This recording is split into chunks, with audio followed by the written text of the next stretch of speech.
श्री गणेशाय नमः। नारायणं नमस्कृत्य नरं चैव नरोत्तमं देवीं सरस्वतीं व्यासं ततो जयमुदीरयेत्। संक्षिप्त महाभारत वन पर्व अध्याय 198 से 201। अध्याय 198।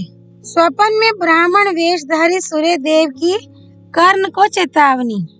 जन्मेजय ने पूछा, ब्राह्मण लोमश जी ने इंद्र के वचनानुसार पांडुपुत्र युधिष्ठिर से जो ये महत्वपूर्ण वाक्य कहा था कि तुम्हें जो बड़ा भारी भय लगा रहता है और जिसकी तुम किसी के सामने चर्चा भी नहीं करते, उसे भी अर्जुन के स्वर्ग में आने पर मैं दूर कर दूंगा। सो वैशंपायन जी, धर्मात्मा महाराज युधिष्ठिर को कर्ण से वह कौन सा भारी भय था जिसकी वह किसी के आगे बात भी नहीं चलाते थे। वैशंपायन जी कहते हैं, भरत श्रेष्ठ राजा जन्मेजय, तुम पूछ रहे हो, अतः मैं तुम्हें वह कथा सुनाता हूँ। सावधानी से मेरी बात सुनो। जब पांडवों के वनवास के 12 वर्ष बीत गए और 13वां वर्ष आरंभ हुआ, तो पांडवों के हितैषी इंद्र कर्ण से उनके कवच और कुंडल मांगने को तैयार हुए। जब सूर्य देव को इंद्र का ऐसा विचार मालूम हुआ तो वे कर्ण के पास आए।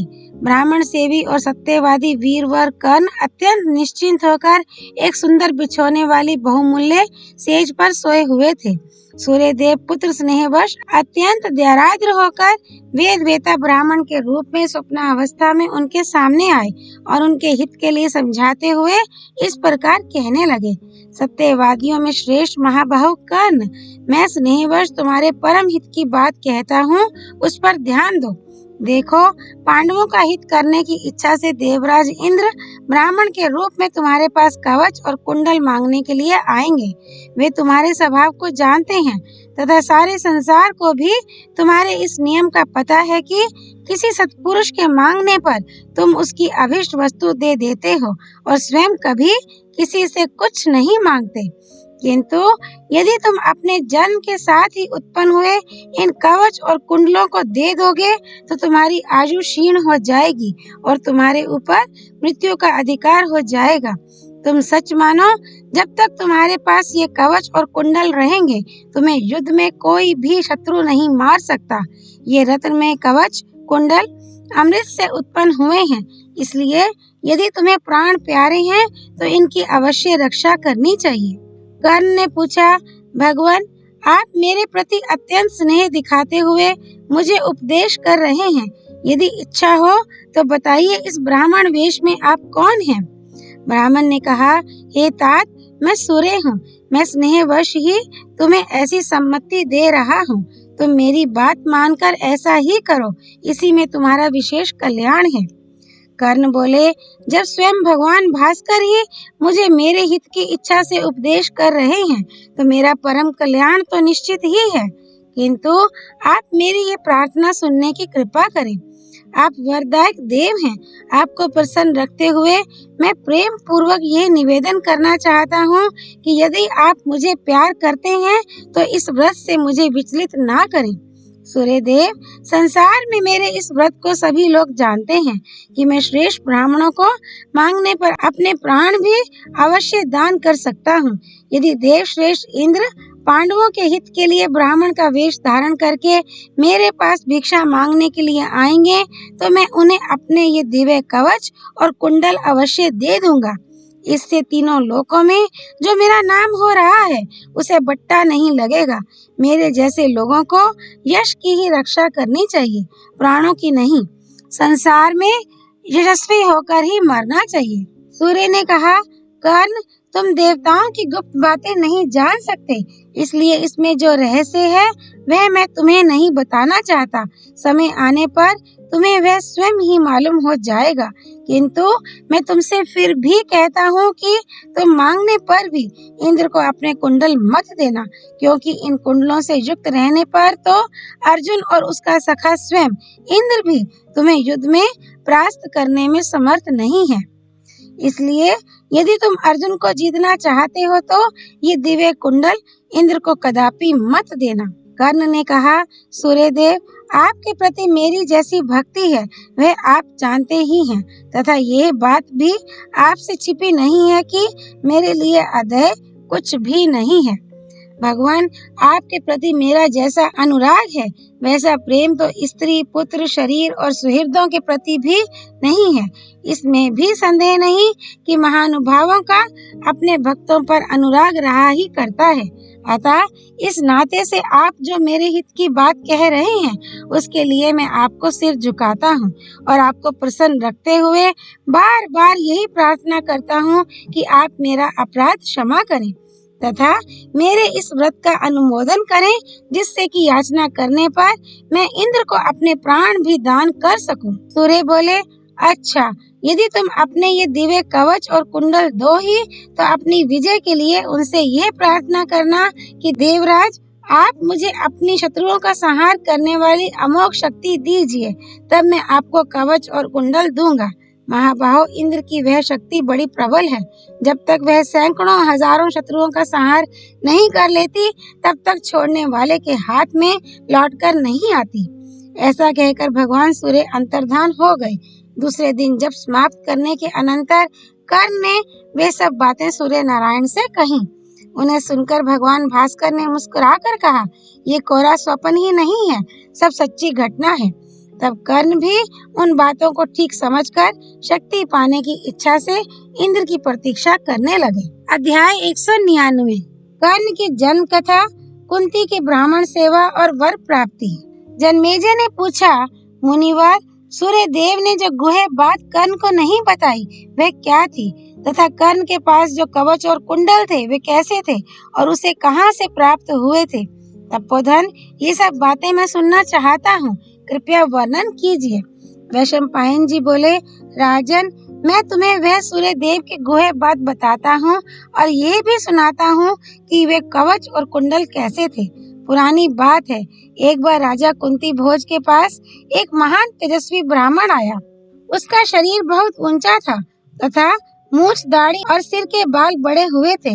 वह बड़ा ही दर्शनीय और भव्य मूर्ति था तथा हाथ में दंड लिए हुए था।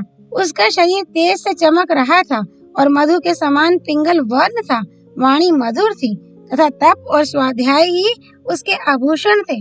उन ब्राह्मण देवता ने राजा से कहा, राजन, मैं आपके घर भिक्षा मांगने के लिए आया हूँ, किंतु आपको या आपके सेवकों को मेरा कोई अपराध नहीं करना होगा। यदि आपकी रुचि हो तो इस प्रकार मैं आपके यहाँ रहूंगा और इच्छानुसार आता जाता रहूंगा। तब राजा कुंती भोज ने प्रेम पूर्वक उनसे कहा, महामते, मेरी पृथा नाम की एक कन्या है। वह बड़ी सुशीला, सदाचारिणी, संयमशीला और भक्तिमती है। वही पूजा और सत्कार पूर्वक आपकी सेवा किया करेगी। उसके शील सदाचार से आपको अवश्य संतोष होगा। ऐसा कहकर राजा ने विधिवत ब्राह्मण देवता का सत्कार किया और विशाल नैना पिता के पास जाकर कहा, बेटी, ये महाभाग ब्राह्मण देवता हमारे यहाँ ठहरना चाहते हैं और मैंने तुझ पर पूरा भरोसा रखकर इनकी बात स्वीकार कर ली है। अतः किसी भी प्रकार मेरी बात को झूठी मत होने देना। ये जो कुछ मांगे वही चीज बिना अनखाए देती रहना। ब्राह्मण परम तेजोरूप और परम तपा स्वरूप होता है। ब्राह्मणों को नमस्कार करने से ही सूर्य देव आकाश में प्रकाशित होते हैं। बेटी, उन ब्राह्मण देवता की परिचर्या का भार ही इस समय तुझे सौंपा जा रहा है। तू नियम पूर्वक नित्य प्रति इनकी सेवा करती रहना।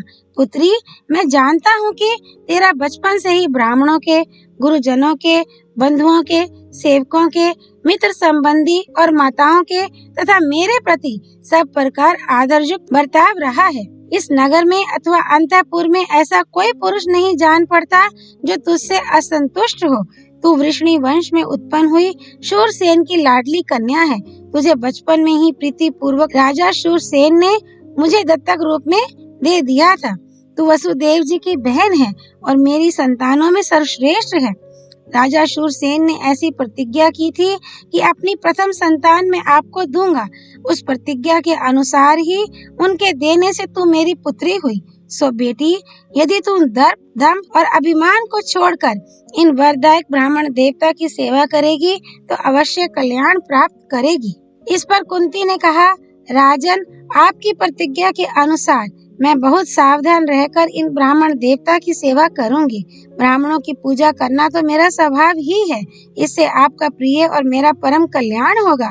ये चाहे सायंकाल में आवे, चाहे सवेरे आवे, चाहे रात में आवे और चाहे आधी रात के समय आवे, इन्हें मैं किसी प्रकार कुपित होने का अवसर नहीं दूंगी। राजन, इसमें तो मेरा बड़ा लाभ है कि आपकी आज्ञा में रहकर ब्राह्मणों की सेवा करते हुए अपना कल्याण करूं। कुंती के ऐसा कहने पर राजा कुंती भोज ने उसे बार बार हृदय से लगाया और उसे उत्साहित करते हुए उसका सारा कर्तव्य समझा दिया। राजा ने कहा, ठीक है कल्याणी, तुझे निशंक होकर ऐसा ही करना चाहिए। उससे ऐसा कहकर परम यशस्वी कुंती भोज ने उन ब्राह्मण देवता को वह कन्या सौंप दी और उनसे कहा, ब्राह्मण, मेरी यह कन्या छोटी आयु की है और बहुत सुख में पली है। यदि इससे कोई अपराध हो जाए तो आप उस पर ध्यान न दें। महाभाग, ब्राह्मण लोग वृद्ध, बालक और तपस्वियों के तो अपराध करने पर भी प्रायः क्रोध नहीं करते। ये सुनकर ब्राह्मण ने कहा, ठीक है। इसके पश्चात राजा ने उन्हें प्रसन्न होकर हंस और चंद्रमा के समान श्वेत प्रासाद में ले जाकर रखा। वहां अग्निशाला में उनके लिए एक तेजस्वी आसन बिछाया गया तथा उसी प्रकार पूरी उदारता से उन्हें भोजन आदि की समस्त वस्तुएं भी समर्पित की गईं। राजपुत्री पृथा भी आलस्य और अभिमान को एक ओर रखकर उनकी परिचर्या में दत्तचित्त होकर लग गई। उसका आचरण बड़ा सराहनीय था। उसने शुद्ध मन से सेवा करके उन तपस्वी ब्राह्मण को पूर्णतया प्रसन्न कर लिया। उनके झिड़कने, बुरा भला कहने तथा अप्रिय भाषण करने पर भी पृथा उनको अप्रिय लगने वाला काम नहीं करती थी। उनका व्यवहार बड़ा अटपटा था। कभी वे अनियत समय पर आते, कभी आते ही नहीं और कभी ऐसा भोजन मांगते जिसका मिलना अत्यंत कठिन होता। किंतु पृथा उनके सब काम इस प्रकार कर देती मानो उसने पहले से ही उनकी तैयारी कर रखी हो। वह शिष्य, पुत्र और बहन के समान उनकी सेवा में तत्पर रहती थी। उसके शील, स्वभाव और संयम से ब्राह्मण को बड़ा संतोष हुआ और वे उसके कल्याण के लिए पूरा प्रयत्न करने लगे। राजन, कुंती भोज सायंकाल और सवेरे दोनों समय पृथा से पूछा करते थे कि बेटी, ब्राह्मण देवता तुम्हारी सेवा से प्रसन्न है ना? यशस्विनी पृथा उन्हें यही उत्तर देती थी कि वे खूब प्रसन्न हैं। इससे उदारचित कुंती भोज को बड़ी प्रसन्नता होती थी। इस प्रकार 1 वर्ष पूरा हो जाने पर भी जब उन विप्रवर को पृथा का कोई दोष दिखाई नहीं दिया तो वे बड़े प्रसन्न हुए और उससे कहे, कल्याणी, तेरी सेवा से मैं बहुत प्रसन्न हूँ। तुम मुझसे ऐसे वर मांग ले जो इस लोक में मनुष्यों के लिए दुर्लभ हैं। तब कुंती ने कहा, विप्रवर, आप वेद वेताओं में श्रेष्ठ हैं। आप और पिताजी मुझ पर प्रसन्न हैं। मेरे सब काम तो इसी से सफल हो गए। अब मुझे वरों की कोई आवश्यकता नहीं है। ब्राह्मण ने कहा, भद्रे, यदि तुम कोई वर नहीं मांगती तो देवताओं का आह्वान करने के लिए मुझसे यह मंत्र ग्रहण कर ले। इस मंत्र से तू जिस देवता का आह्वान करेगी वही तेरे अधीन हो जाएगा। उसकी इच्छा हो अथवा ना हो, इस मंत्र के प्रभाव से वह शांत होकर सेवक के समान तेरे आगे विनीत हो जाएगा। ब्राह्मण देवता के ऐसा कहने पर आनंदिता पृथा शाप के भय से दूसरी बार उनसे मना नहीं कर सकी। तब उन्होंने उसे अथर्ववेद शिरोभाग में आए हुए मंत्रों का उपदेश किया। पृथा को मंत्र दान करके उन्होंने कुंती भोज से कहा, राजन, मैं तुम्हारे यहाँ बड़े सुख से रहा। तुम्हारी कन्या ने मुझे सब प्रकार संतुष्ट रखा। अब मैं जाऊंगा। ऐसा कहकर वे वहीं अंतर्धान हो गए। अध्याय 200। सूर्य द्वारा कुंती के गर्भ से कर्ण का जन्म और अधिरथ के यहाँ उसका पालन तथा विद्या अध्ययन। वैशंपायन जी कहते हैं, राजन, उन ब्राह्मण देवता के चले जाने पर वह कन्या मंत्रों के बलाबल के विषय में विचार करने लगी। उसने सोचा, उन महात्मा जी ने मुझे ये कैसे मंत्र दिए हैं। मैं शीघ्र ही इनकी शक्ति की परीक्षा करूंगी। एक दिन वह महल पर खड़ी हुई उदय होते हुए सूर्य की ओर देख रही थी। उस समय उसकी दृष्टि दिव्य हो गई और उसे दिव्य रूप कवच कुंडलधारी सूर्य नारायण के दर्शन होने लगे। उसी समय उसके मन में ब्राह्मण के दिए हुए मंत्रों की परीक्षा का कौतूहल हुआ। उसने विधिवत आचमन और प्राणायाम करके सूर्य देव का आह्वान किया। इससे तुरंत ही वे उसके पास आ गए। उनका शरीर मधु के समान पिंगल वर्ण था। भुजाएं विशाल थी, ग्रीवा शंख के समान थी, मुख पर मुस्कान की रेखा थी, भुजाओं पर बाजूबंद और सिर पर मुकुट था तथा तेज से सारा शरीर देदीप्यमान था। वे अपनी योग शक्ति से दो रूप धारण कर एक से संसार को प्रकाशित करते रहे और दूसरे से पिता के पास आ गए। उन्होंने बड़ी मधुर वाणी से कुंती से कहा, भद्रे, तेरे मंत्र की शक्ति से मैं बलात् तेरे अधीन हो गया हूँ। बता मैं क्या करूँ? अब तू जो चाहेगी वही मैं करूँगा। कुंती ने कहा, भगवान, आप जहाँ से आए हैं वहीं पधार जाइए। मैंने तो कौतूहल से ही आपका आह्वान किया था, इसके लिए आप मुझे क्षमा करें। सूर्य बोले, तन्वी, तू मुझसे जाने को कहती है तो मैं चला तो जाऊंगा, परंतु देवता का आह्वान करके उसे बिना कोई प्रयोजन सिद्ध किए लौटा देना न्यायानुकूल नहीं है। सुंदरी, तेरी ऐसी इच्छा थी कि सूर्य से मेरे पुत्र हो, वह लोक में अतुलित पराक्रमी हो और कवच तथा कुंडल धारण किए हो। अतः तू मुझे अपना शरीर समर्पित कर दे, इससे तेरे जैसा तेरा संकल्प था वैसा ही पुत्र उत्पन्न होगा। कुंती बोली, ऋषि मालिन, आप अपने विमान पर बैठकर पधारिए। अभी मैं कन्या हूँ, इसलिए ऐसा अपराध करना मेरे लिए बड़े दुख की बात होगी। मेरे माता पिता और जो दूसरे गुरुजन हैं, उन्हें ही इस शरीर को दान करने का अधिकार है। मैं धर्म का लोप नहीं करूँगी। लोक में स्त्रियों के सदाचार की ही पूजा होती है और वह सदाचार अपने शरीर को अनाचार से सुरक्षित रखना ही है। मैंने मूर्खता से मंत्र के बल की परीक्षा करने के लिए ही आपका आह्वान किया था। सो भगवान, मुझे बालिका जानकर ये अपराध क्षमा करें। सूर्य ने कहा, भीरु, तू बालिका है, इसीलिए मैं तेरी खुशामद कर रहा हूँ। किसी दूसरी स्त्री को मैं विनय नहीं करता। कुंती, तू मुझे अपना शरीर दान कर दे, इससे तुझे शांति मिलेगी। कुंती बोली, देव, मेरे माता पिता तथा अन्य संबंधी अभी जीवित हैं। उनके रहते हुए तो ये सनातन विधि का लोप नहीं होना चाहिए। यदि आपके साथ मेरा ये शास्त्र विधि से विपरीत समागम हुआ तो मेरे कारण संसार में इस कुल की कीर्ति नष्ट हो जाएगी। और यदि आप इसे धर्म मानते हैं तो अपने बंधुजनों के दान ना करने पर भी मैं आपकी इच्छा पूर्ण कर सकती हूँ, किंतु आपको दुष्कर आत्मदान करने पर भी मैं सत्य ही रहूं, क्योंकि संसार में प्राणियों के धर्म, यश, कीर्ति और आयु आप ही के ऊपर अवलंबित है।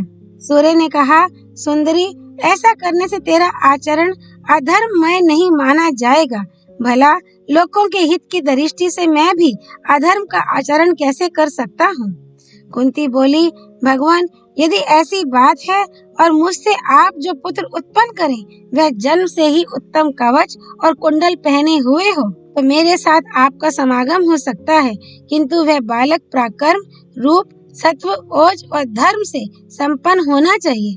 सूर्य ने कहा, राजकन्या, मेरी माता अदिति से मुझे जो कुंडल और उत्तम कवच मिले हैं वे ही मैं उस बालक को दूंगा। कुंती बोली, ऋषि मालिन, आप जैसा कह रहे हैं, यदि वैसा ही पुत्र मुझसे हो तो मैं बड़े प्रेम से आपके साथ सहवास करूंगी। वैशंपायन जी कहते हैं, तब भगवान भास्कर ने अपने तेज से उसे मोहित कर दिया और योग शक्ति से उसके भीतर प्रवेश करके गर्भ स्थापित किया। उसके कन्यात्व को दूषित नहीं किया। गर्भाधान हो जाने पर वह फिर सचेत हो गई। इस प्रकार आकाश में जैसे चंद्रमा उदित होता है, वैसे ही माघ शुक्ला प्रतिपदा के दिन पृथा के गर्भ स्थापित हुआ। उसके अंतःपुर में रहने वाली एक धाय के सिवा और किसी स्त्री को इसका पता नहीं चला। सुंदरी पृथा ने यथा समय एक देवता के समान कांतिमान बालक उत्पन्न किया तथा सूर्य देव की कृपा से वह कन्या ही बनी रही। वह बालक अपने पिता के समान ही शरीर पर कवच और कानों में सुवर्ण के उज्जवल कुंडल पहने हुए था तथा उसके नेत्र सिंह के समान और कंधे बैल के से थे। पिता ने धात्री से सलाह करके एक पिटारी मंगाई, उसमें अच्छी तरह से कपड़े बिछाए और ऊपर चारों ओर मोम चुपड़ दिया। फिर उसी में उस नवजात शिशु को लिटाकर ऊपर से ढक्कन लगाकर अश्व नदी में छोड़ दिया। उस पिटारी को जल में छोड़ते समय कुंती ने रो रो कर जो शब्द कहे थे वे सुनो। बेटा, नभचर, स्थलचर और जलचर जीव तथा दिव्य प्राणी तेरा मंगल करें, तेरा मार्ग मंगलमय हो, शत्रु से तुझे कोई विघ्न ना हो। जल में जल के स्वामी वरुण तेरी रक्षा करे, आकाश में सर्वगामी पवन तेरा रक्षक हो तथा तेरे पिता सूर्यदेव तेरी सर्वत्र रक्षा करे। तू कभी विदेश में भी मिलेगा तो इन कवच और कुंडलों से मैं तुझे पहचान लूंगी। पृथा ने इसी प्रकार करुणा पूर्वक बहुत विलाप किया और फिर अत्यंत व्याकुल होकर धात्री के साथ राजमहल में लौट आई। वह पिटारी तैरती तैरती अश्व नदी से चर्मणवती चंबल नदी में गई और उससे यमुना में पहुंच गई। फिर यमुना में बहती बहती वह गंगा जी में चली गई और जहाँ अधिरथ सूत रहता था उस चंपापुरी में आ गई। इसी समय राजा धृतराष्ट्र का मित्र अधिरथ अपनी स्त्री के साथ गंगा तट पर आया। राजन, उसकी स्त्री राधा संसार में अनुपम रूपवती थी, किंतु उसके कोई पुत्र नहीं हुआ था, इसलिए वह पुत्र प्राप्ति के लिए विशेष रूप से यत्न करती रहती थी। दैव योग से उसकी दृष्टि गंगा जी में बहती हुई पिटारी पर पड़ी। जब वह गंगा जी के तरंगों से टकराकर किनारे पर लग गई तो उसने कौतूहलवश अधिरथ से कहकर उसे जल से बाहर निकलवाया। जब उसे औजारों से खुलवाया तो उसमें एक तरुण सूर्य के समान तेजस्वी बालक दिखाई दिया। वह सोने का कवच पहने हुए था तथा उसका मुख उज्जवल कुंडलों की कांति से दीप रहा था। उस बालक को देखकर अधिरथ और उसकी स्त्री के नेत्र विस्मय से खिल उठे। अधिरथ ने उसे गोद में लेकर अपनी स्त्री से कहा, प्रिय, मैंने जब से जन्म लिया है तब से आज ही ऐसा विचित्र बालक देखा है। मैं तो ऐसा समझता हूँ ये कोई देवताओं का बालक हमारे पास आया है। मैं पुत्रहीन था, इसलिए अवश्य देवताओं ने ही मुझे ये पुत्र दिया है। ऐसा कहकर उसने वह बालक राधा को दे दिया तथा राधा ने उस दिव्य रूप देव शिशु को, जो कमल कोश के समान शोभा संपन्न था, विधिवत ग्रहण कर लिया और उसका नियमानुसार पालन करने लगी। इस प्रकार वह प्रकर्मी बालक बड़ा होने लगा। तब से अधिरथ के औरस पुत्र भी होने लगे। उस बालक को वसुवर्म, सोने का कवच और सुवर्णमय कुंडल पहने देखकर ब्राह्मणों ने उसका नाम वसुसेन रखा। इस तरह वह अतुलित प्राकर्मी बालक सूत पुत्र कहलाया और वसुसेन या वृष नाम से विख्यात हुआ। दिव्य कवचधारी होने से पृथा ने भी दूतों द्वारा मालूम करा लिया कि उसका श्रेष्ठ पुत्र अंग देश में एक सूत के घर पल रहा है। अधिरथ ने जब देखा कि अब यह बड़ा हो गया है तो उसे विद्यापार्जन के लिए हस्तिनापुर भेज दिया। वहाँ वह द्रोणाचार्य के पास रहकर अस्त्र विद्या सीखने लगा। इस प्रकार दुर्योधन के साथ उसकी मित्रता हो गई। उसने द्रोण, कृप और परशुराम जी से चारों प्रकार के अस्त्रों का संचालन सीखा और इस प्रकार महान धनुर्धर होकर संपूर्ण लोकों में प्रसिद्ध हो गया। वह दुर्योधन से मेल करके सर्वदा पांडवों का अप्रिय करने में तत्पर रहता था और सदा ही अर्जुन से युद्ध करने की टोह में रहता था। राजन, निस्संदेह यही सूर्य देव की गुप्त बात थी कि कर्ण का जन्म सूर्य द्वारा कुंती के उदर से हुआ था और पालन सूत परिवार में। कर्ण को कवच कुंडल युक्त देखकर महाराज युधिष्ठिर उसे युद्ध में अवध्य अजय समझते थे और इसी से उन्हें चिंता रहती थी। महाराज, कर्ण मध्याह्न के समय जल में खड़े होकर हाथ जोड़कर सूर्य की स्तुति किया करते थे। उस समय ब्राह्मण लोग धन पाने की इच्छा से उनके आसपास लगे रहते थे, क्योंकि उनके पास ऐसी कोई वस्तु नहीं थी जिसे वे ब्राह्मणों को न दे सकें। अध्याय 201 इंद्र को कवच कुंडल देकर कर्ण का अमोघ शक्ति प्राप्त करना। श्री वैशंपायन जी कहते हैं, राजन, एक दिन देवराज इंद्र ब्राह्मण का रूप धारण करके कर्ण के पास आए और भिक्षाम देहि ऐसा कहा। इस पर कर्ण ने कहा, पधारिए, आपका स्वागत है। कहिए, मैं आपको सुवर्ण विभूषिता स्त्रियां दूं या बहुत सी गौओं वाले गांव अर्पण करूं? आपकी क्या सेवा करूं? ब्राह्मण ने कहा, इनकी मुझे इच्छा नहीं है। यदि आप वास्तव में सत्य प्रतिज्ञ हैं तो आपके जो ये जन्म के साथ उत्पन्न हुए कवच और कुंडल हैं, यही उतार कर हमें दे दीजिए। आपसे मुझे इन्हीं को लेने की बहुत उतावली है। मेरे लिए ये सबसे बढ़कर लाभ की बात होगी। कर्ण ने कहा, विप्रवर, मेरे साथ उत्पन्न हुए ये कवच और कुंडल अमृतमय हैं। इनके कारण तीनों लोकों में मुझे कोई नहीं मार सकता, इसलिए इन्हें मैं अपने से विलग करना नहीं चाहता। इसलिए आप मुझसे विस्तृत और शत्रुहीन पृथ्वी का राज्य ले लीजिए। इन कवच और कुंडलों को देकर तो मैं शत्रुओं का शिकार बन जाऊंगा। जब ऐसा कहने पर भी इंद्र ने दूसरा वर नहीं मांगा तो कर्ण ने हंसकर कहा, देवराज, मैं आपको पहले ही पहचान गया हूँ। मैं आपको कोई वस्तु दूं और उसके बदले में मुझे कुछ भी ना मिले, ये उचित नहीं है। आप साक्षात देवराज हैं, आपको भी मुझे कोई वर देना चाहिए। आप अनेकों अन्य जीवों के स्वामी और उनकी रचना करने वाले हैं। देवेश्वर, यदि मैं आपको कवच और कुंडल दे दूंगा तो शत्रुओं का वध हो जाऊंगा और आपकी भी हंसी होगी। इसलिए कोई बदला देकर आप भले ही ये दिव्य कवच कुंडल ले जाइए और किसी प्रकार मैं इन्हें दे नहीं सकता। इंद्र ने कहा, मैं तुम्हारे पास आने वाला हूँ।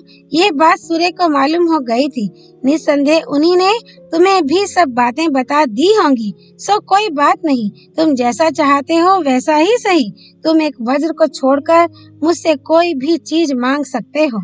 कर्ण बोले, इंद्रदेव, आप इन कवच और कुंडलों के बदले में मुझे अपनी अमोघ शक्ति दे दीजिए, जो संग्राम में अनेकों शत्रुओं का संहार कर देने वाली है। तब शक्ति के विषय में थोड़ी देर विचार करके इंद्र ने कहा, तुम मुझे अपने शरीर के साथ उत्पन्न हुए कवच और कुंडल दे दो और मुझसे मेरी शक्ति ले लो, किंतु इसके साथ एक शर्त है। वह ये कि मेरे हाथ से छूटने पर ये शक्ति अवश्य ही सैकड़ों शत्रुओं का संहार करती है और फिर मेरे ही हाथ में लौट आती है। सो ये जब तुम्हारे हाथ से छूटेगी तो जो गरज गरज कर तुम्हें अत्यंत संतप्त कर रहा होगा, ऐसे एक ही प्रबल शत्रु को मारकर फिर मेरे ही हाथ में आ जाएगी।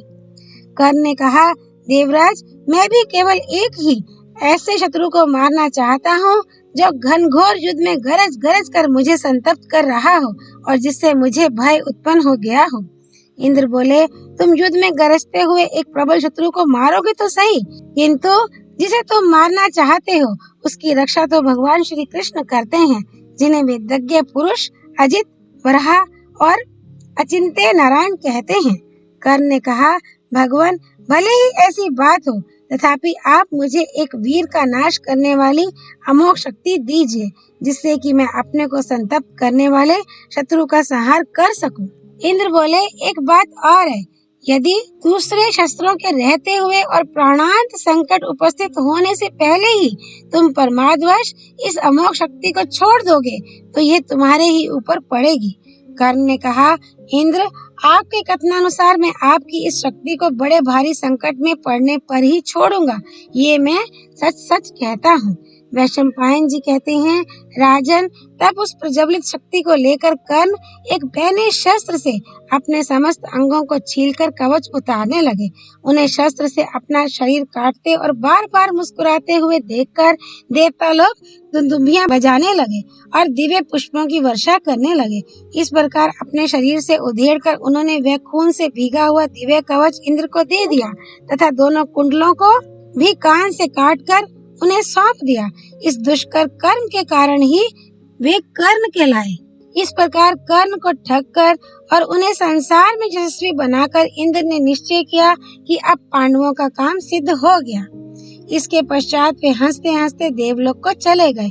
जब धृतराष्ट्र के पुत्रों को कर्ण के ठगे जाने का समाचार मालूम हुआ तो वे बड़े ही दुखी हुए और उनका सारा गर्व ढीला पड़ गया तथा वनवासी पांडवों ने कर्ण को ऐसी परिस्थिति में पड़ा सुना तो वे बड़े प्रसन्न हुए। ओम तत्सत। नर नारायण स्वरूप भगवान श्री कृष्ण की जय। भगवती सरस्वती देवी की जय। भगवान व्यासावतार श्री कृष्ण द्वैपायन की जय। श्री हरि अर्पणमस्तु।